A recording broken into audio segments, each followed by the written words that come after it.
Gloire à toi, notre Père. Nous voulons t'écouter ce matin. Nous croyons que tu es fidèle, nous croyons que tu es amour, nous croyons que tu es Dieu. Laisse que ton nom soit glorifié, Seigneur. Dans le nom de Jésus de Nazareth. Laisse que ton nom soit glorifié, Seigneur. Au nom de Jésus. Merci, Seigneur. Amen. Amen. Voilà, nous sommes en train de continuer vraiment dans le même sens. Parce que nous avons déjà vu le passage de Daniel chapitre 12, le verset 2. Et nous sommes en train de continuer. Pourquoi? Parce que nous voyons que ce qui importe dans notre vie, c'est la vie éternelle. Et nous avons vu que Daniel, il a vu qu'il y a une résurrection. Mais il dit que pour plusieurs de ceux qui dorment de la poussière de la terre se réveilleront. Et il dit les uns pour la vie éternelle. Les uns pour la vie éternelle, les autres pour la honte, pour l'opprobre éternel. Donc il y a deux catégories de personnes. Maintenant, pour ce qui nous concerne, nous croyons que nous prions le Dieu vivant et vrai. Nous, ce qui nous concerne, c'est la vie. Parce que nous ne voulons pas nous réveiller ce jour-là pour aller en enfer. Non, Jésus avait préparé l'enfer pour ses démons. Et donc nous devons chercher la vie. Voilà pourquoi nous sommes en train de nous poser la question, comment entrer dans la vie éternelle? Comment entrer au ciel? Comment nous allons faire pour entrer au ciel? Voilà donc, chers frères et sœurs, ce que nous sommes en train de voir. Et à partir d'hier déjà, nous avons vu beaucoup de choses. Et ce matin, nous voulons voir précisément comment entrer au ciel. Quelle est d'abord la première des choses qu'on doit faire pour entrer au ciel? Et par la grâce de Dieu, nous avons compris que pour entrer au ciel, il faut sortir de la maison de servitude. Il faut sortir de la maison de servitude. Il faut être délivré du joug. Est-ce qu'on peut acclamer le Seigneur? Chers frères et sœurs, une personne qui est dans la maison de servitude, une personne qui est sous le joug ne peut pas aller au ciel, ne peut pas entrer au ciel, tant qu'elle ne reçoit pas la délivrance, tant qu'elle ne sort pas du joug. Voilà pourquoi, déjà quand nous voyons l'histoire d'Israël, Israël est allé dans une terre étrangère. Israël s'est retrouvé en Égypte. Et aussi longtemps qu'Israël était en Égypte, il ne pouvait même pas aussi célébrer Dieu. Il ne pouvait pas aussi rendre un culte. Or, aller au ciel, le but pour lequel nous irons au ciel, c'est pour rendre aussi un culte à Dieu. Alléluia. Et quand nous irons au ciel, nous serons en train de l'adorer, nous serons en train de le louer, nous serons en train de le servir. Apocalypse chapitre 4 nous en dit long, je crois à partir du verset 10 jusqu'au verset 11, que pendant que nous y sommes, les 4 êtres vivants, les 24 veillards, ils sont en train de se prosterner jour et nuit, et ils rendent gloire éternelle. Il dit, tu es dit notre Seigneur et notre Dieu, de recevoir la gloire, la magnificence, l'éternité, ainsi de suite. Chers frères et sœurs, Dieu nous a créés pour le servir et l'adorer. C'est-à-dire pour lui rendre un culte agréable. Est-ce qu'on peut acclamer le Seigneur? Voilà pourquoi, chers frères et sœurs, nous devons être ceux-là qui rendons un culte à Dieu. Nous devons être ceux-là qui rendent un culte à l'Éternel. Nous devons être ceux-là qui vraiment rendent un culte à Dieu. Paul aussi nous rappelle, dans Romains chapitre 12, il est dit que nous puissions offrir nos corps comme un sacrifice vivant, saint et agréable. Et il dit que c'est cela le culte raisonnable. Dieu nous a, même quand nous marchons sur la terre, Dieu voit l'état de notre cœur. Il voit comment est-ce que notre cœur fonctionne. Est-ce que nous lui rendons un culte? Est-ce que nous avons une communion intime avec lui? Chers frères et sœurs, voilà pourquoi, oui mon frère, ma soeur, pour entrer au ciel, pour entrer dans la vie éternelle, c'est vrai que c'est une promesse, la vie éternelle, mais pour entrer, pour voir l'accomplissement de la vie éternelle, il faut sortir de la maison de servitude. Et Israël était dans la maison de servitude qui est l'image de l'Égypte. L'Égypte était la maison de servitude. Et c'est là où Israël se trouvait, chers frères et sœurs. C'était difficile pour Israël. Dans Exode chapitre 20, le verset 1 à 3, il est écrit, Exode chapitre 20, le verset 1 à 3, il est écrit, alors Dieu prononça toutes ces paroles en disant, je suis l'Éternel ton Dieu, qui t'a fait sortir du pays d'Égypte, de la maison de servitude. Tu n'auras pas d'autre Dieu devant ma face. Ce texte nous montre que dans la maison de servitude, dans la condition de l'esclavage spirituel, il y a d'autres dieux, il y a d'autres dieux, il y a d'autres divinités qui sont là. Et ce sont ces esprits-là qui font souffrir la vie des hommes. Et c'est là que nous comprenons que le monde est sous le contrôle des dieux étrangers. Alléluia. S'il y a la souffrance, chers frères et sœurs, c'est parce que le monde est contrôlé par les dieux étrangers. La Bible déclare que le monde entier est sous la puissance du malin. Et dans ce texte, Moïse est allé à la montagne. Moïse est allé chercher les commandements pour qu'ils apportent ces ordonnances, ces commandements de Dieu au peuple de Dieu et que le peuple marche selon la volonté de Dieu. Le but de la parole de Dieu, c'est de nous montrer comment marcher avec Dieu, comment s'approcher de Dieu, comment vivre pour Dieu. Est-ce qu'on peut acclamer le Seigneur? Et dans ce texte d'Exode chapitre 20, le verset 2, 1 à 3 que nous venons de lire, nous voyons la première des choses que le Seigneur, il nous dit que Israël était dans la maison de servitude. Et c'est lui, Dieu, qui a sorti Israël. Or, sortir de la maison de servitude, c'est ce qu'on appelle le salut. C'est ce qu'on appelle la délivrance. C'est ce qu'on appelle l'affranchissement. Parce que Israël dans la servitude était esclave. Donc nous voyons que si une personne qui est esclave du monde, une personne qui est esclave du péché, ne peut pas entrer au ciel tant qu'elle n'est pas libérée, tant qu'elle n'est pas délivrée de la servitude. Et notre prière, que le Seigneur t'accorde la délivrance de tout péché au nom de Jésus.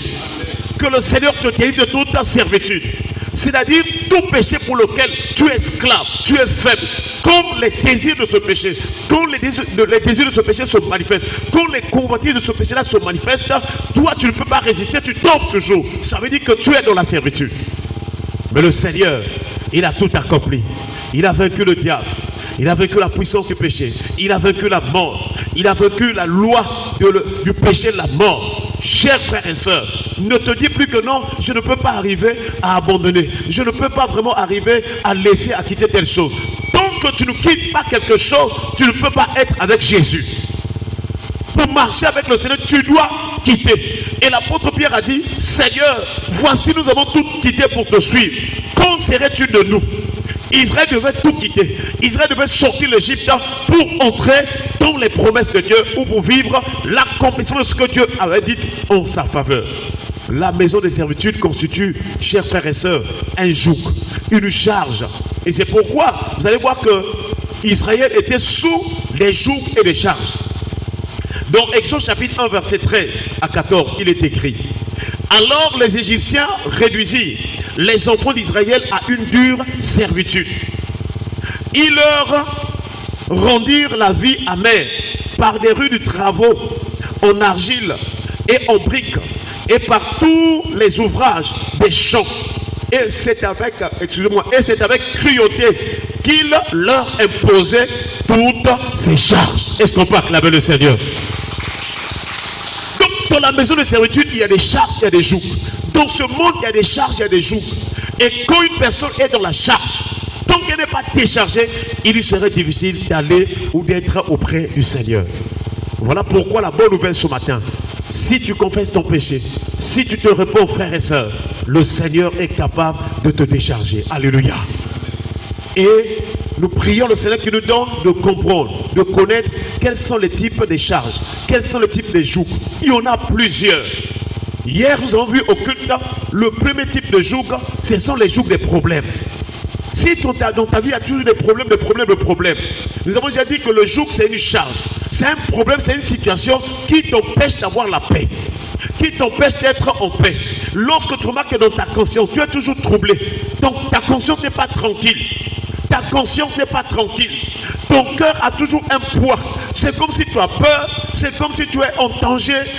Tu n'as pas la paix en toi. Sache qu'il y a un joug sur toi. Et c'est comme ça que sur le plan spirituel, lorsque la personne marche, lorsque la personne se promène, elle sent qu'il y a des problèmes. Elle est en train de vivre des problèmes dans son homme intérieur. Mais ce matin, il y a une bonne nouvelle. Jésus est capable de t'en délivrer au nom de Jésus. Ne laisse plus ton âme, ne laisse plus ton esprit être chargé des problèmes. Lorsqu'il y a une situation, chers frères et sœurs, tu dois vraiment travailler pour s'en débarrasser. Et nous avons dit que l'un des buts des charges, l'un des buts des jougs, c'est de pousser au mal. Quand quelqu'un est chargé, quand quelqu'un a des jougs sur lui, il est poussé ou il est incité à vouloir agir au mal. Or, un chrétien ne doit pas faire ce qui est mal. Paul est allé dans l'église il a écrit une lettre, ses épîtres aux Romains.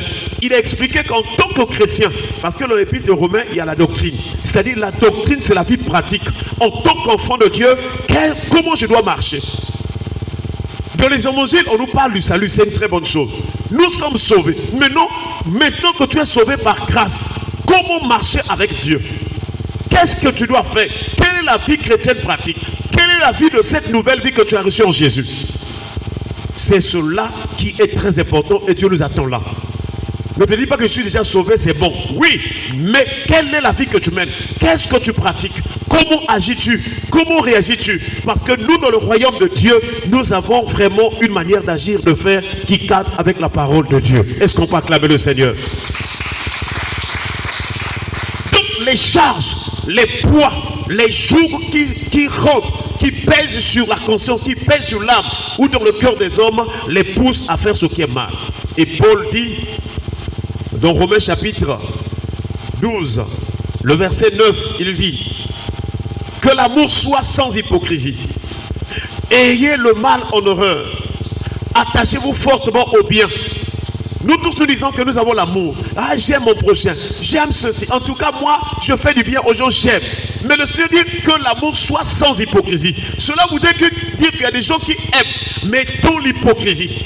Ce qu'ils montrent physiquement, ça semble être l'amour, mais dans leur cœur, ils ont autre chose. Voilà pourquoi nous ne devons pas nous fier aux apparences.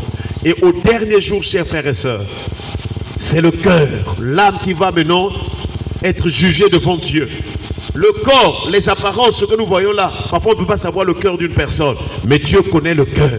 Dieu voit les cœurs. C'est lui qui sent les cœurs et les reins pour donner à chacun selon ses œuvres. Est-ce qu'on peut acclamer le Seigneur? Nous devons prier que Dieu nous délivre du mal, qui nous enlève le mal, qui ôte le mal en nous. Si tu sais que dans ton esprit, dans ton cœur, il y a le mal, tu fais ce qui est mauvais. Physiquement, on te voit, tu souris, tu es bien, tu salues les gens. Mais dans ton esprit, tu réfléchis aux choses liées au mal. Dans ton cœur, tu as des choses qui sont liées au mal. C'est ce jour-là que nous sommes en train de parler. Parce que les temps sont finis. Si Jésus revient aujourd'hui, tous ceux qui sont dans le mal, ils ne vont pas aller au ciel. Ils sont sous la servitude, ils sont dans la maison de la servitude, ils sont sous le joug de l'Égypte et ils ne peuvent pas aller au ciel. Voilà pourquoi Dieu avait dit à Moïse et à Aaron, allez dire à Pharaon de laisser aller mon peuple pour qu'ils aillent me célébrer un culte dans les déserts, pas en Égypte, pas sous la servitude. Chers frères et sœurs, dans Romains chapitre 12 toujours, le verset 17, il dit, ne rendez à personne le mal pour le mal.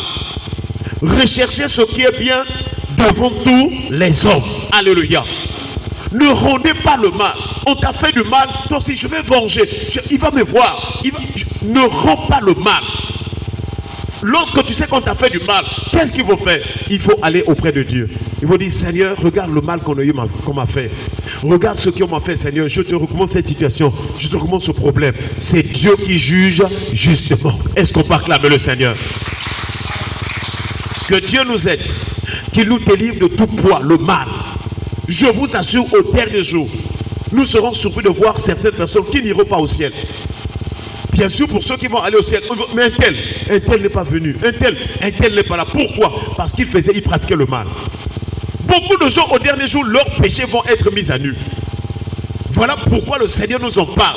Que si tu sais que tu fais le mal, tu pratiques le mal, dans ton cœur il y a une mauvaise chose, il y a un poids, il y a un joug. C'est le temps de te convertir. Cette nuit, pendant que je dormais, j'ai vu quelqu'un s'affoler.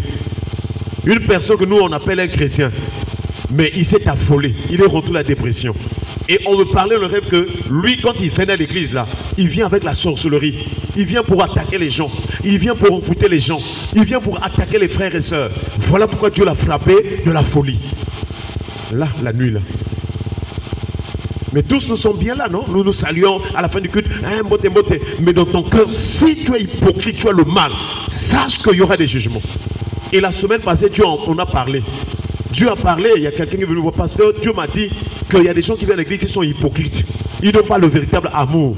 Ils ne veulent pas changer. Ils font semblant. Comment tu veux servir Dieu? Tu ne veux pas ôter. Tu ne veux pas ôter. Tu ne veux pas laisser le joug que tu as dans ton cœur. Je ne sais pas comment on va nous prêcher, chers frères et sœurs. Mais moi, je fais mon travail. Je prêche la vérité. C'est à toi de prendre la décision. Est-ce qu'on peut acclamer le Seigneur? Hier, on a expliqué tout. On a expliqué tout, la vie sur la terre. Et quand nous allons mourir, et l'enlèvement, et le faux prophète, l'antichrist. En tout cas, on a expliqué beaucoup de choses. Mais, au dernier jour ton âme. Tout parce que ton cœur, ton âme là, c'est ça ta vie. C'est ça la boîte noire de ta vie. C'est là où sont cachés tous tes secrets, tout ce qui est au fond de toi, ça y est dans ton cœur.